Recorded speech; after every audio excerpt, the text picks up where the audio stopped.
दिनै खुंग्रिं primary BPF हान्जानि मावखुलियाव हान्जानि मावथिफोरनि सांग्रांथि मेल आरो जयनिं हाबाफारि जालाङो। बे जयनिं हाबाफारियाव मिरु लाइमोन बिपिएफ हान्जानि दैदेनगिरि प्रहलाद ब्रह्म, मिरु बिपिएफनि गौथुमारि नेहाथारि जिसया सुमफ्रामारि आरो चिरां जिल्ला बिपिएफ हान्जानि माखासे बिबानगिरिफोरा बाहागो लादोंमोन। मख'जाथाव बाथ्रानि दिनैनि बे हान्जानि सांग्रांथि मेलजों लोब्बा लाखिनानै जयनिं हाबाफारियाव गोदानै भटार लिस्टआव मुं फैनाय लाइमोनफोरखौ लाफानानै इउपिपिएल हान्जानि माखासे मददगिरिफोरा बिपिएफ हान्जायाव हाबो। गुबुन फारसेथिं खुंग्रिं प्राइमारि बिपिएफ हान्जानि मावखुलियाव जानाय दिनैनि बे हाबाफारियाव मिरु लाइमोन बिपिएफनि बिबानगिरि प्रहलाद ब्रह्मआ बाहागो लानानै खौरां बिजोङाव ओरैबायदि बुङो। दिनै खुंग्रिं प्राइमारि बिपिएफनि बानजायनायाव जयनिं हाबाफारि जादों। बेहाय मिरुनि दैदेनगिरि हिसाबै बाहागो लानानै नोंथाङा मा फोरमायगोन? जोबोद गोजोननाय मोन्दों जे खुंग्रिं प्राइमारि बिपिएफनि दैदेननायाव दिनैहाय सेंग्रा सिख्लाफोर दिनैहाय खमसे खम बेहाय 50 जनसो मानसिफोर जयेन जादों। खोब गोजोननाय मोन्दों आरो दिनैनि बे लाइमोन बिथांमोनहा सिन्था खालामनो हादों जे प्रमद बर' दैदेननाय सरकाराव भबिष्यत जेबो गैला। बेखौनो बिथांमोना बुजिनानै दिनै थि समाव फैनो रोंदों। आं बिथांमोनखौ बरायनानै लादों। जोंनि दोलोआव प्रमद बर' दैदेननाय जे सरकार बिथांमोनहा 3 बोसोराव जेबो रायजो राजानि थाखाय मोजां खामानि मावनो हायाखै, बेनो फोरमान। आरो बेखौ बुजिनानै दिनै बयबो फैदों। लाइमोन सेंग्रा सिख्ला हाजार हाजार फैबाय। दिनै क'क्राझारनिफ्राय आराम्भ खालामनानै चिरां, उदालगुरि, बाक्सा जेरावबो दिनै खमैबो 1 लाखसो दिनै लाइमोनफ्रा जयेन जानाय जोंनाव लिस्ट फैबाय।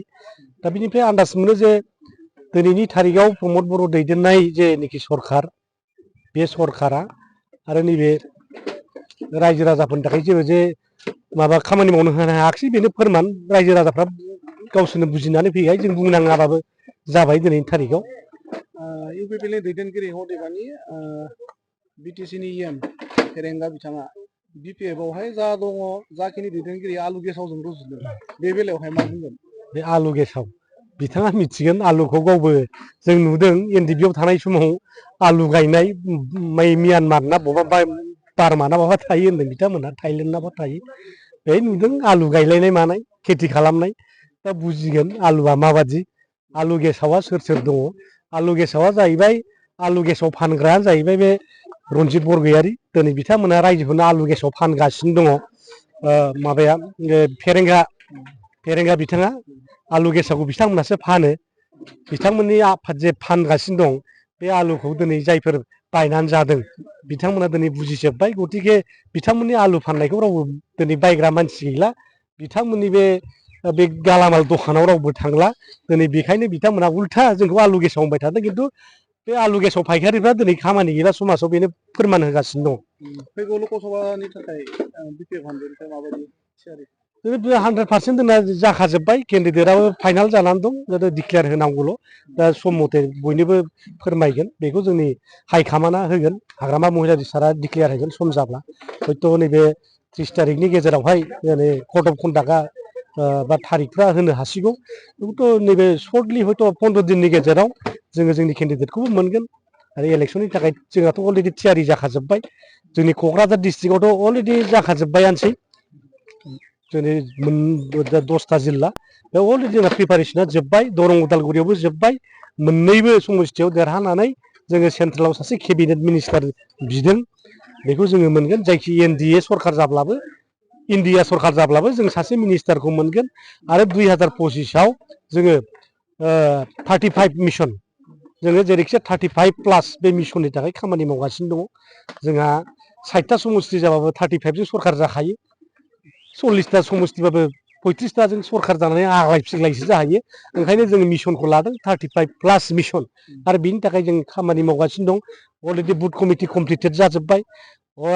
जोङो आरो मोनसे खामानि मावगासिनो दं। मोनफ्रोमबो ब्लक कमिटियाव जोङो सेन्ट्रेलनिफ्राय जोङो इनसार्ज फाथायहरजोबगोन, अबजार्भार फाथायहरजोबगोन। बिथांमोना तत्ता प्रदान खालामगोन। बे ब्लकआ खामानि मावदों ना मावाखै बेखौ जों नोजोर होग्रा, मनिटर खालामग्रा जों मोनसे सेन्ट्रेलनिफ्राय टिम फाथायनायनि जजा जों सालायगासिनो दं। हयथ' साननै सानथामनि गेजेराव बेफोरनि खौरांफोरखौ जों मोननो हागोन। दा बेफोरबायदि जोङो सिस्टेमेटिक खामानिफोरखौ मावगासिनो दं। जों दिनै बुंनो हायो क'क्राझाराव जों देरहानानै दङ। दा नियम दङ। इलेक्सन कमिसना थारिख फोसावनांगौ।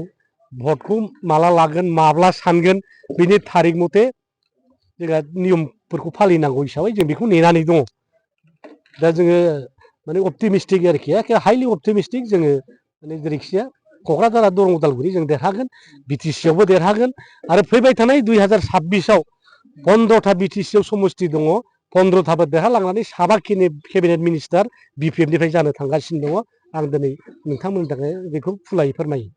गोजोनथों।